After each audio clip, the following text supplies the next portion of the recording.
see you, brother. Great to see you across the world. I know. And the weatherman was wrong this week, wasn't he? It couldn't have been perfect. Oh man, this is great. This is perfect. We're all expecting rain all week, and here we are, and it's just blue skies and cool, no humidity. The air conditioning's on outside. I know. love it. That crisp air at night times has been perfect. Florida boys are being spoiled right now. Exactly. Right. So welcome to a special edition of Yachting USA. This is an unexpected but wonderful pleasure, and you kind of surprised me a little bit because I think we're flipping the script. Yeah, absolutely. I love it. So let's have some fun with this. First of all, Dockside Pros, that's your business. Yeah. Just remind us, everybody, you're a primarily online business, providing a whole suite of services. What's your So quick yeah, pitch so on that? I've owned a marketing agency for 11 years and worked at Google in 2013 as an agency account manager. And so I got really good at working with all the different types of industries over the years. And a lot of industries I just really wasn't too passionate about. I've been on the water in Fort Lauderdale for about 5 years, had 5 boats in the last 10 years on the water. And I love boating. I love fishing. I love just anything out in the water. It's what I love to do. And so I was like, let me make a career around that. Bring my marketing expertise and my skills together to be able to promote businesses in the maritime industry. So we have about 100 partners in all different services, and we're looking to expand globally to be able to, it is a global industry, so that's why we're here. That's why we're on this side of the pond, right? Exactly. I love that. I love that. It's a great business. You and I have connected earlier this year, and what a treat it was to really get to know you personally and see how you've built your businesses and your passion for boating. Yes, and absolutely. I think it comes down to that in the yachting industry. This is a people business. It's a passionate business. That's what attracts so many people. I think that's what keeps so many people in our industry. Absolutely. Yeah. And speaking of, we're enjoying the hospitality of the south of France, and look what we have here. Oh, there we go. Merci beaucoup. Avec plaisir, monsieur. And for you, sir. Thank you, sir. Salute, my friend. Salute. Cheers. So let's do this. And I love, the networking at the boat shows. These are my people. I connect with them very well. It's just, we have the same mindset, and it's cool because there's all different types of services in the maritime industry, and it's great. I love it. It is. It's what I like about it too. There's something for everybody. If you've got an idea, if you've got a set of services or a product that you think is suitable and can stand the scrutiny and test of time, bring it. Exactly.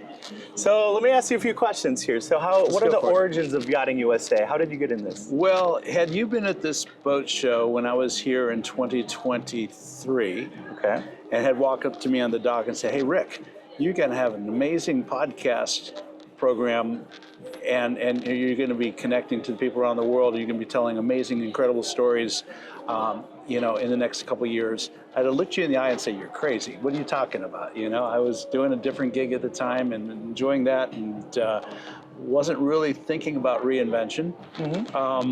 But then I did an interview it was right after Flibs 2 years ago with Rhea Rao, the producer of Yachting International Radio. Wonderful lady. She is. She's a wonderful lady and a wonderful producer. And she interviewed me for a podcast, just for her own purposes. And I'll never forget, it was the next day. Every morning I walk my dog 4.5 miles, about 8 kilometers. It's how I start my day. It's just our routine. It's a great way to just kind of get your head into the game and get a little exercise at the same time. And I received this phone call on WhatsApp from Rhea, and I'll never forget it. She said, "Rick, I want your effing voice." Yeah. And I'm like, okay. And that started a conversation. And I'm glad it did, because I hadn't really given it much thought. But in reflection, I've been in the industry for almost 40 years. Okay. I've traveled the world in that period of time, developing equipment and working on new builds and refits around the world. In that period of time, I've made a lot of friendships, met a lot of people, been involved in hundreds, if not thousands, of new builds, hundreds of refit projects, some interesting concept projects that never got off the ground, but we were involved in developing or talking about integrated equipment and things that brought us into that conversation, into that space. And so when I decided that I would step in and do something with Rhea, it immediately struck me that the voice that's not being heard right now is the voice of business. Okay. Everybody is talking about the glitz and the glam and the red carpet. So and, true. You know, the walkthroughs and you know, the man on the street kind of thing. Nobody's sitting down having serious conversations about the business of yachting. So true. You know, where'd we come from? Where are we going? How did North America lose so much of our boat building culture? What happened there? What's the cautionary tale? How do we come back from it? The innovation. The innovations and the new voices, the new ideas, the young people coming in, the crew spaces. The issues and as the well, issues. too. That was the crew piece and the issues and all the things that could and should be fixed that start with awareness and intention. And I found my voice. Yeah. And this week we're recording our 90th episode of Yachting USA, and these are all what I call my inner Joe Rogan being channeled, because these are conversational, long format conversations. So they're not the quick 5-10 minute, you know, fluffy stuff, surface level stuff, but we really do a deep dive. We go down a bunch of rabbit holes. We talk about what we want to talk about, and oftentimes it becomes fascinating. Yeah. Well, in terms of fascinating, what are some of your favorite things in the industry? Why this industry of all industries specifically? Well, for those that know, I grew up in a maritime culture. As a kid, my dad was manufacturing equipment that you put in your backyard for lifting boats. Okay. And so at 15, 16, the age my youngest son Tristan, who's behind the cameras today, I was learning to weld and work with machinery and help him on my off time from school and with his business. Mm-hmm. And then I have a passion for diving, and I went to college and I got a degree in underwater technology from FIT, and that sent me into the Gulf of Mexico. And for 4 years, I was a commercial diver doing saturation diving and bell bounce diving and oil field diving, which was my experience working offshore for months at a time in confined small spaces. And then when I rotated out of the Gulf and I came back to Florida, circumstances got me back with my dad, and I started a little company called Nautical Structures that grew into a big company called Nautical Structures. Big company, yeah. And that's how I met the yachting industry. When I started at 25 years old, almost 26 years old, I didn't know what I didn't know. I had no clue about the yachting industry. I just had people saying, we need a kind of product like this. Could you build this? Yeah, I can build this. And then that scaled and that scaled. And I started traveling the world, and next thing you know, you got a business, and here you are 30-some years later. And well, I'm sure things have changed quite a bit. I mean, over the last 37 years or so, I mean, obviously the boats are getting bigger and bigger. They're not getting any smaller. So what are some of the other things that you've noticed that major changes over the years? Wow. Well, technology. When we were in it initially, MTU and Detroit's DDEC system for engine control was big technology. That was a big deal. There was no. Well, I take that back. That's when John Staluppi was having Frank Mueller design Octopussy and integrating MTU with Kamiwa jets and gas turbine engines for setting world speed records. And that was kind of fun to watch happen. And you saw back when I was in the business, Broward Marine was really kicking it, and Berger Boat and Palmer Johnson was really scaling, and Christensen was building a lot of boats, and Delta, who are still building a lot of boats, and you could go on and on. There was over 40 shipyards in North America building crew-served yachts when I started in the business. And then I was coming over to this part of the world, and there was no competition at the time.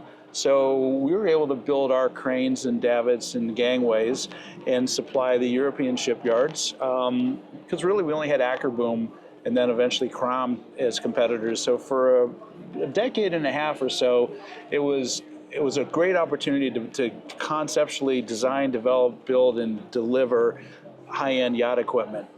So what I've seen change in that period of time is the U.S. market has dropped off. There's very few yacht builders left. They're predominantly here in Europe and Turkey, a little bit in Asia. And we're seeing interesting technologies. We're seeing zero emission vessels. Yeah. We're seeing cool. hybrid propulsion technologies. Yep. Whether it's LNG, diesel electric, hydrogen hybrid, like we just saw in Breakthrough recently. So we're seeing technologies that 20, 30 years ago you would conceptualize, but you weren't seeing it happen in real time. And sustainability, is so important now as well, yes, too. It's important. And it is too. So you said you're on 90 episodes, so that's very impressive in a short period of time too. So how do you choose the topics or the guests? I put it in the universe. Yeah, there's a vast variety of different, very interesting.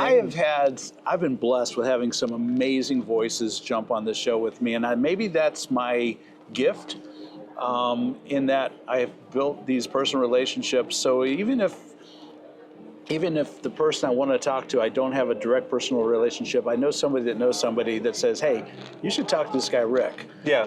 But most of the time, I know these people. Like I interviewed Dick Van Lent here yesterday. Yep. I met him 30 plus years ago when I was building davits and cranes, and I was occasionally supplying Fedship. And we'd show up at these industry events. We became friends in the industry, so to speak. And we watched each other's career build and grow. And so yesterday we spent almost an hour talking about Fedship and his history. And so that's going to be great for people to get to know Dick Van Lent personally, going way back to when he was 5 years old. He talks about what he did on docks at 5 years old, and here he is now as an ambassador for the brand. And I can take you down. Comer Dahmen and I sat down with, and he's in his early 80s, and what a story he has to tell, taking Dahmen shipyards. And then Amel's Yachts, I interviewed his daughter, Rose Dahmen. Remarkable, remarkable. I had a 90-minute conversation with Pat Healy of Viking, another gentleman I've dealt business with for 30-some years, and getting his voice. And I could just go on and on and on 80 more times with incredibly interesting people. Or sometimes I'll be introduced to somebody I've never met before, but their story is so compelling, or their experience or their product is so interesting or unique that it's like, we got to get this on camera. We have to talk about this. I went to Mexico a few weeks ago and interviewed Ellie Fisher, 10 years in the yachting industry as head of department, senior crew, loves yachting, has been out for 4 years. Her NDAs have expired. But we spoke for almost 2 hours about her yachting career as crew, the sex, drugs, and rock and roll, and the good and the bad and the ugly, and things that need to be heard in this industry about crew and crew health and crew culture and how we need to and can do better. Exactly. And those are conversations that need to happen more and more and more. Like you said, it's all about the glitz and glamour, but you really have to talk about those hard questions and hard topics to be able to improve and to be able to learn from. Absolutely, it's important. It's critical. It is. But I love traveling. I love yachting, like I mentioned as well too, and that's why I love this industry, because it is a global industry. And we're here in Monaco. We'll be back in Fort Lauderdale in a few weeks here. And that's right. The yachting season's just getting started too. What's your favorite boat show? My favorite, I think my favorite boat show right now is Palm Beach. I agree. And no digs against the Monaco Yacht Show. This is an amazing show to come to, and I've been coming here for over 2 decades. But this is a great show. But I think Palm Beach is a nice cross-section of South Florida. You get the Monaco vibe to a certain extent. It's a more high-end, more elegantarian show. Yeah. It's not Fort Lauderdale, it's not Flibs, it's not Miami. It's a happy medium between everything. Right, it is. The industry comes across the pond. A lot of the people you see here in the south of France will be in Palm Beach in March. Of course. And we'll have similar weather. Yeah. And we'll have interesting conversations, and it's great, and it's right in our own backyard. Exactly. And it's cool too. I love being able to travel, and I mean, all the big boats in the summertime in Florida, it just gets so hot. If I could go and choose, I'd be living in the Med or in Spain in the summertime, and then Florida the rest of the year. I mean, question for you. I mean, I know you've traveled a lot. Where, if you didn't live in Florida, where in the world would you live if you had the same life, family, everything around? Where would I go? Yeah. Put you on the spot there. No. That's a really good question, because I've seen so much of the world. I feel blessed, and I've seen such a lifestyle.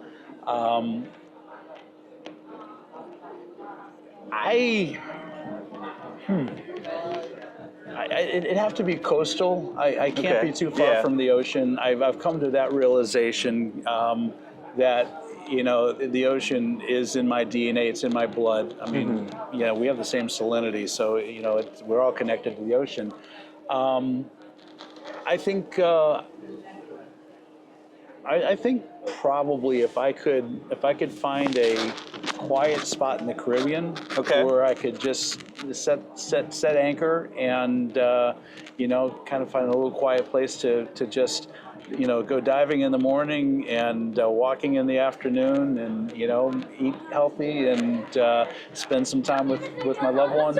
That would be for me, a nice finish to an incredible career and nice life. I would agree with that as well too. I love Mallorca, Spain. I was there and about last year, and then this year in June I was in Marbella and with the family. And I'm from Minnesota originally, and it's land of 10,000 lakes, so I could drive it 5 miles in any direction and be on a different lake. And my dad, taught me boating when I was 10, 11 years old. To drive my first boat, and I've loved it ever since. But it was just so cold, and so. Well, when you ask the question too, Jeremy, I'm thinking I've spent some time in New Zealand on the North Island. I love the people there. It's gorgeous. It's beautiful. I love sheep. I've been to Turkey a lot. The Turkish people are incredible. It's a beautiful country, so much history, and I'm a huge student of history, and I could be immersed there. And I've spent a lot of time in the Netherlands in my career, and again, I love the people, I love the culture. And I've been to Mallorca, and I've been to Malta, and I've been to Asia, and they're all beautiful in their own right places. But at the end of the day, I don't know. I think there's no place like home in a way. Yeah, and it's close to the home as well too. That's right. In the States as well too. But so, you've been doing this a long time, and over 37 years. Who are some of the people that mentored you or inspired you or you've learned from over the years? I've been really blessed in that. One of the first that comes to mind is a naval architect by the name of Doug Sharp.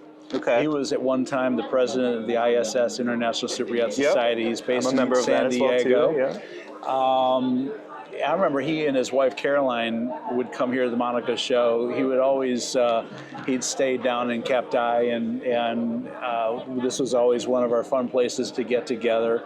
But he was around in some of the darker times at Nautical Structures in my struggle. I'll never forget, he sent me a book called Who Moved My Cheese? Okay, I love that. I actually read that book. I read that. If you ever it's a short book. It's an easy read.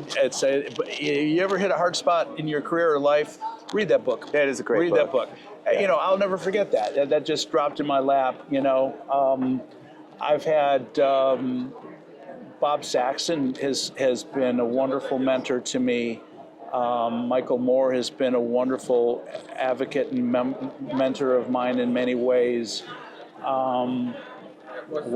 I think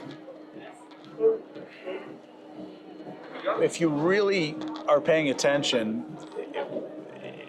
you have different seasons of your career, and it seems like there are people who have come into every season of my career. Even my previous business partner, with as much drama as that happens when you're a partner in a business for 25 years together, I still love Mr. Bob Boleen, and I've learned a lot of business through him. Not always easy, but at the end of the day, we achieved what we wanted to achieve, and we did it together, and we figured out how to get through the hard places.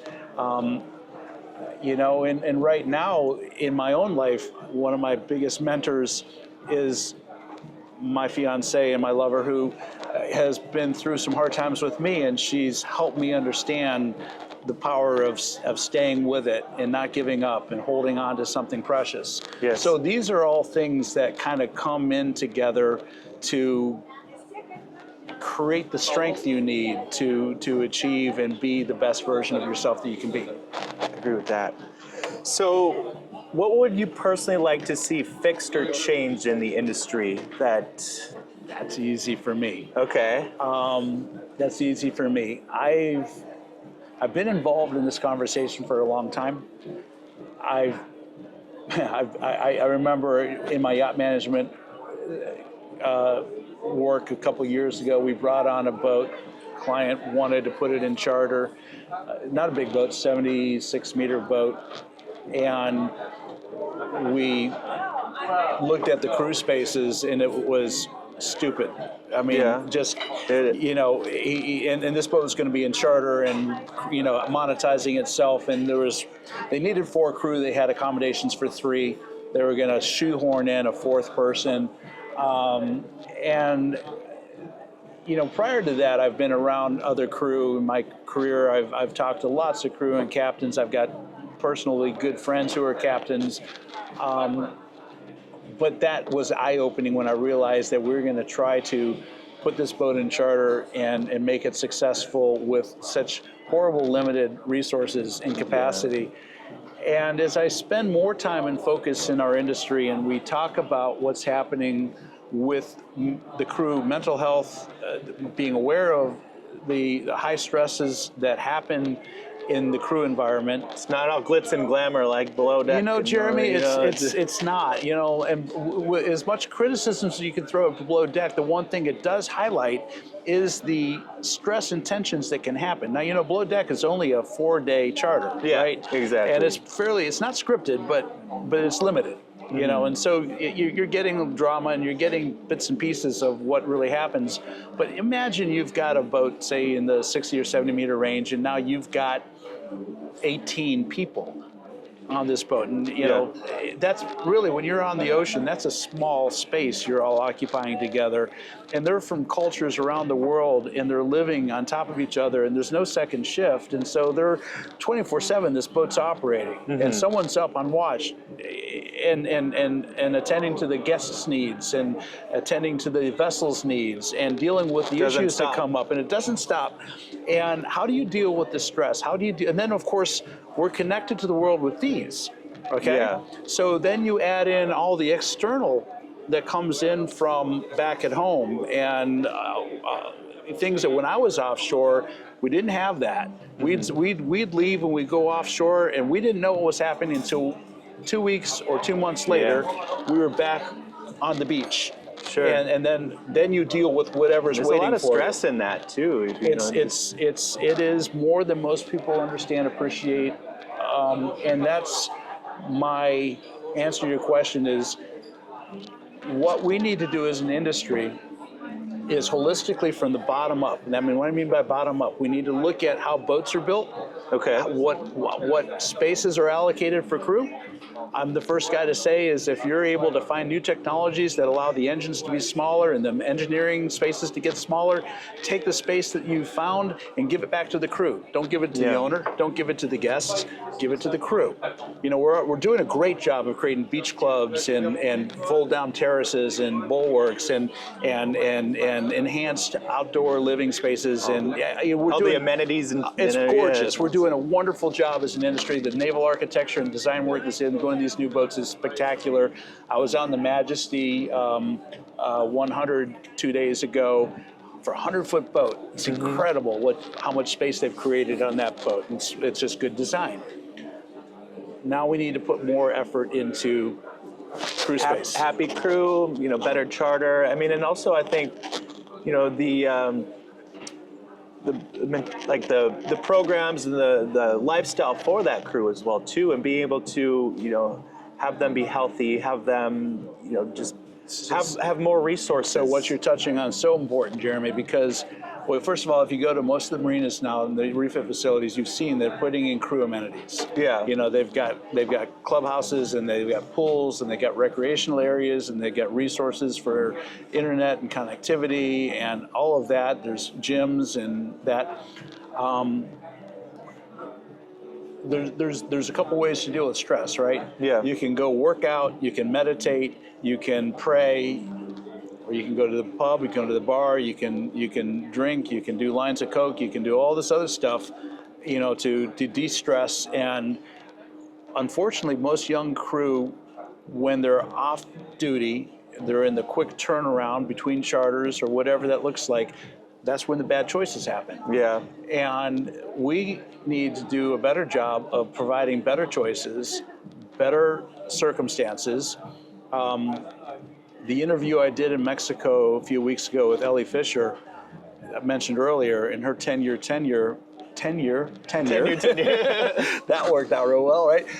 She talks about that, you know, and she's quite open about the culture of sex, drugs, and rock and roll.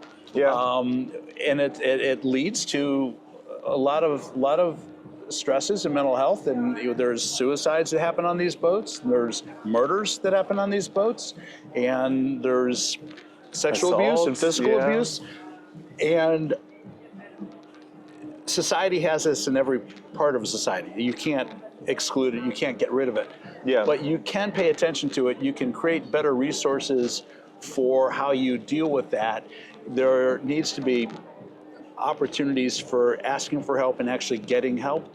And so our industry, I think, as we are looking at green zero emission technologies, we're looking at propulsion technologies, we're looking at, you know, new materials for manufacturing, which is something that Dick Van Lent and I talked about yesterday, which is kind of cool. All of that's good stuff.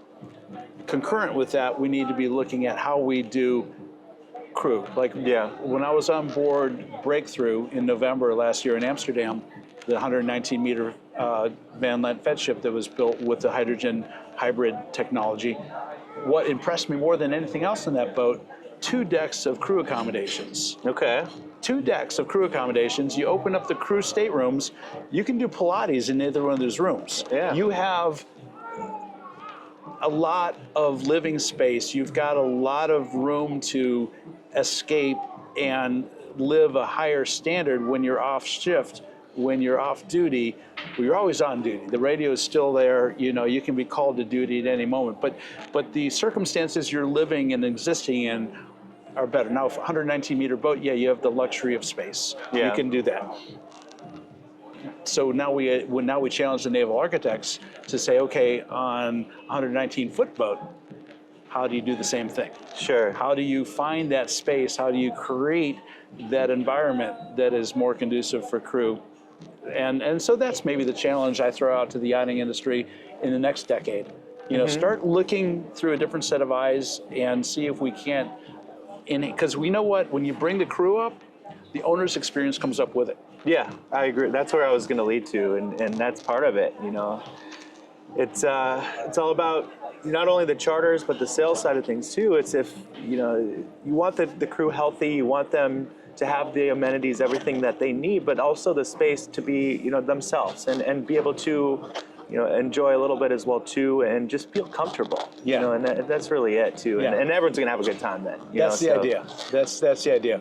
This is an industry, once if you get into it, you tend to stay into it. Yeah. And once you've done your crew gig and you love the industry, there's so many opportunities to rotate ashore and do other things off the boats. Yeah. And so that's what we want. We want to encourage that. We want to take that experience that you've gotten being at sea, which is so valuable, and then don't throw that away. Don't let it go somewhere else. Keep it in the industry. Bring it back in, and turn that into new products, new services, new ideas. Sure. And there's where the magic comes. Sure. So, what are the next steps here? What any podcasts coming up that you have planned, or? Yeah. I've got a good friend of mine, Captain Bob Kokorin, who lives in Malta. Okay. We go back a long way. He's been a very accomplished captain, and he and I are going to sit down tomorrow and have a really wonderful conversation while we're here in Monaco. And we're going to be talking to a lot of people leading into the Fort Lauderdale Boat Show. I've got Captain Sandy on coming on from Below Decks, and a dear friend of mine who watched her career start when she was working with the boys at Trinity Yachts and getting her first gigs and the first big boats under her belt, which is kind of fun. And then we'll be back later this year in the Netherlands for the Superyacht Forum in Metz. And we'll certainly be having some very interesting conversations there as well. So what platforms can the viewers watch you on? Well, I'd like to say all of them. What we're doing right now, everything we do on my show is live in person. I don't do it virtually. So sometimes we have to wait a while to get in the same spot geographically at the same time to make it happen. But I think it's a better conversation that way. It's more natural. Yeah, more, you can do stuff like this. Have some fun and relax and just get to know. But you'll see all of our video versions on both Instagram and YouTube. Okay. And all of the audio platforms. And that's Yachting USA. Yachting USA. You can either find us through Yachting International Radio. Okay. And if you go there, you'll see the Yachting USA podcast, and you'll see all the different. And how many different channels are there on the Yachting International Radio? We're up to about 22. Wow. On the network right now. Okay. It's interesting watching the organic growth and the voices that are coming on board with us. It is organic, and it's very genuine. And what I'll say about Rhea and Yachting International Radio is, for instance, when I started this, one of the things Rhea told me was that this is yours, Rick. I'm not gonna tell you who you're gonna interview or not. I'm not going to tell you what to say or how to conduct yourself. You do you. And so I can have these very honest and in-depth conversations, and it's not edited, it's not censored. It's authentic, it's what you really feel is necessary. Absolutely. That's good. Yeah, so that's the fun part of this. So I can take on subjects that maybe other people can't or won't because someone's pulling financial strings or whatever that looks like. And I sit in a space where if I think it's worth talking about, we'll talk about it. Yeah. Yeah. You have to challenge the norm a little bit sometimes, and think outside the box, be creative, and those that know me know I like stirring the pot occasionally. Yeah, you have to, and it would be boring if you didn't, and no one just wants to see all the. No. Well, I tell people too. I hope that every episode we put out has some value, has something that someone can take away. Yeah. If you should be able to listen to one of our podcasts and come away going, I didn't know that. I just learned something new. I now know a lot more about that particular individual or that company or that product, whatever it looks like. And so that's also part of the give back, if you will, is the fact that the information we're talking about has relevance to all of our careers. Awesome. Well, thank you, everyone. We're going to go have some more fun here in Monaco, enjoy the day. And, Rick, it was an absolute pleasure sitting down with you today. What a treat to catch up with here on this side of the pond. Absolutely. Thanks for the conversation. And I guess until next time, we're out of here. We'll see you soon. Thank you.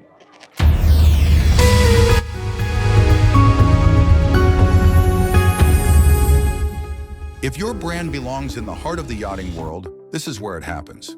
Yachting International Radio reaches over 1 million yachting professionals and enthusiasts every month, with 77 million impressions, 220,000 social followers, and 74,000 podcast subscribers. Our hosts are insiders, crew, captains, CEOs, trusted voices shaping the industry. This is targeted, high-impact advertising in a luxury niche. Visit yachtinginternationalradio.com/advertise. Your audience is already listening.